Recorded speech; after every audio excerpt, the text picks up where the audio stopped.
Hello, entrepreneurs. Joe DiChiara here once again with another amazing version of Joe DiChiara Presents How to Win at Business. And this episode is brought to you by the world's greatest sponsor, Bedrock University. Go to Bedrock University right now. Classes are open. Forget about COVID-19. There is none. Okay.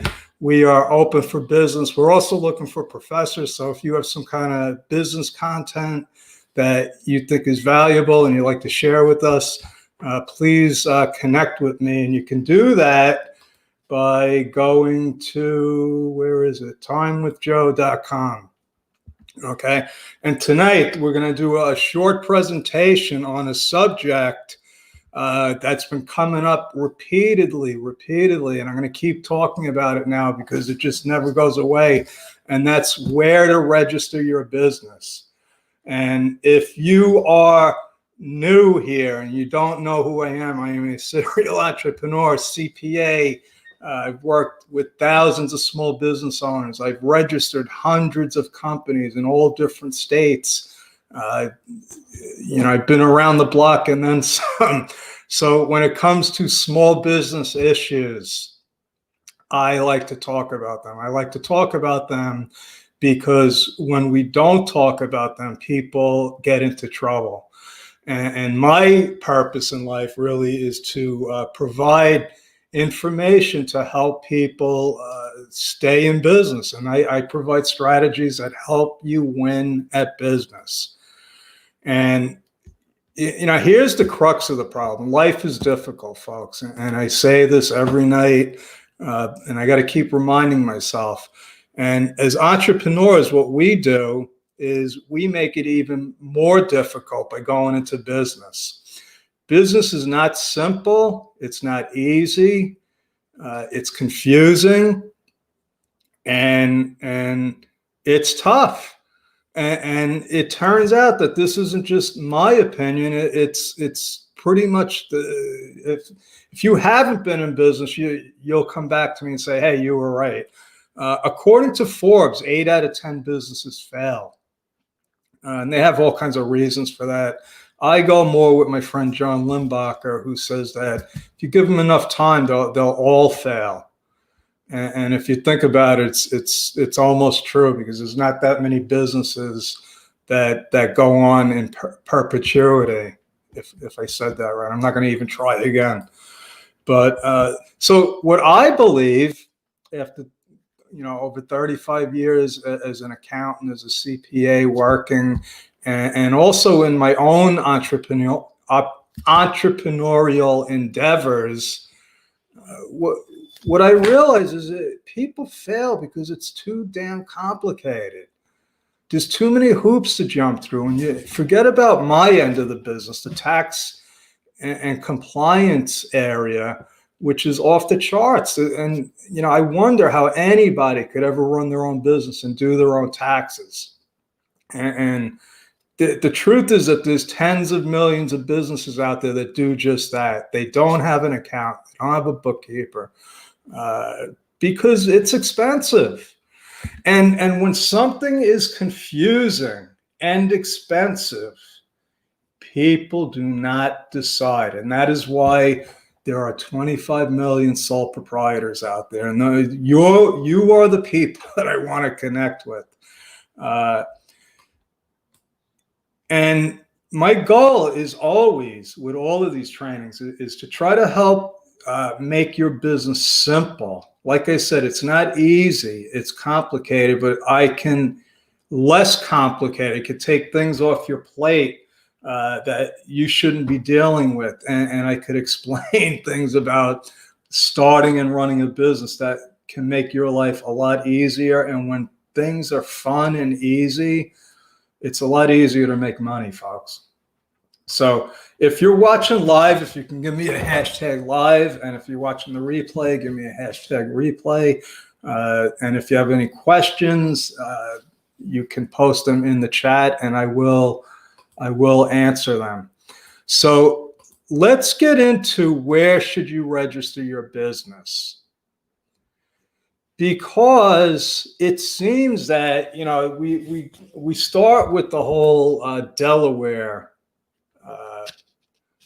fantasy that you could, and you should incorporate in Delaware because they have no state tax. And it's the same thing with Texas, Wyoming, Nevada, and they all have very strong corporate structural processes, or whatever you want to call it.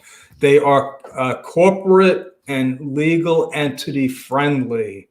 And I believe that has more to do with the law than with taxes, because the benefit of incorporating in those states where there is no tax is that you get the legal protection of having a business friendly state. And so companies that are going to be in many states usually incorporate in one of those business friendly states. So, and when I say in many states, I mean a physical presence. If you're going to, McDonald's is in every state. They are registered as a corporate entity in every single state because they are physically located there. And the physically located is where the confusion starts. Because the truth is, people, that for a single owner, I'm going to make this very, very simple for you. And for a single owner entity, you don't have a choice. And I'm going to tell you why. And it's very simple. Some of the things that people say is, I do business on the internet, I do business all over the world. That's not really true. It starts with, where are you physically located? Okay. Permanently physically located. So I have a situation, and this is, a situation that comes up often, but a client is getting conflicting information about where they're supposed to register their business. And to me, it's really cut and dry. And I'm going to tell you why. And it comes down to this. The funny thing is, and this is why this stuff happens, is I Googled, which is, this is how everybody does research now. You just Google it. And I Googled, where are you legally required to register your business? And the truth is that nobody gives you an answer. They all want to say, well, these are all ads. Okay, so I took it a step further, and I even started going to the Secretary of State websites, where that's where you're supposed to register your business. Or if you're just a sole proprietor, it might be the county clerk. But the only real direction that I got on this is actually from the SBA website, which is, I don't go to the SBA website because that's where a lot of bad information is. But the SBA website actually points out the correct answer as to where you are supposed to register your business. And it is right here where it says, your location and business structure determines how you need to register your business. Okay? Determine those facts first, and registration becomes very straightforward.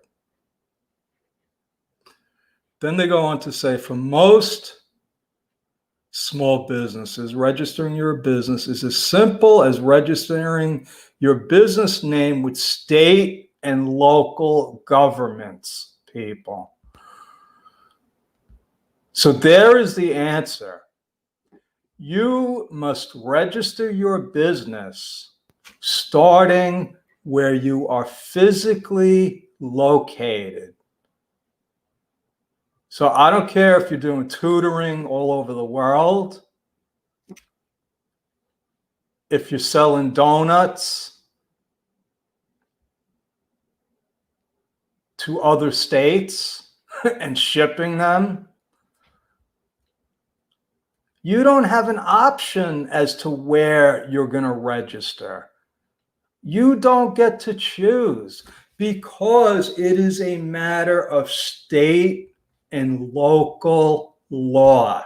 It is as simple as that. So wherever you are sitting, whether you're a sole proprietor, a partnership, an LLC, or a corporation, you need to be legally registered in that state, that county, and possibly the city for all different types of things. The city of Los Angeles has you need to acquire a business license, even if you're a corporation. They don't have that in New York. Okay, so every state and local jurisdiction is going to regulate whether or not your business needs to be registered and then how. Okay, so there is no choice, people. It's going to start with exactly where you're sitting, and that makes it very easy. And then you just got to decide what type of entity do you want to do business in. And I did a whole thing on that this afternoon, and that'll be up on the YouTube channel as well. So that's my story. I'm sticking with it. My name is Joe DiChiara, and it really upsets me when I see these simple issues get so twisted, and it winds up hurting small businesses. And for me, like I said, it's pretty cut and dry. It is cut and dry. It's math, it's facts. And the idea that people have a choice as to where they're going to register their business is a fantasy. So stop it, folks. Forget about Delaware. Unless you live in those states. Okay. So thank you for your time. God bless. And I will be back again tomorrow with more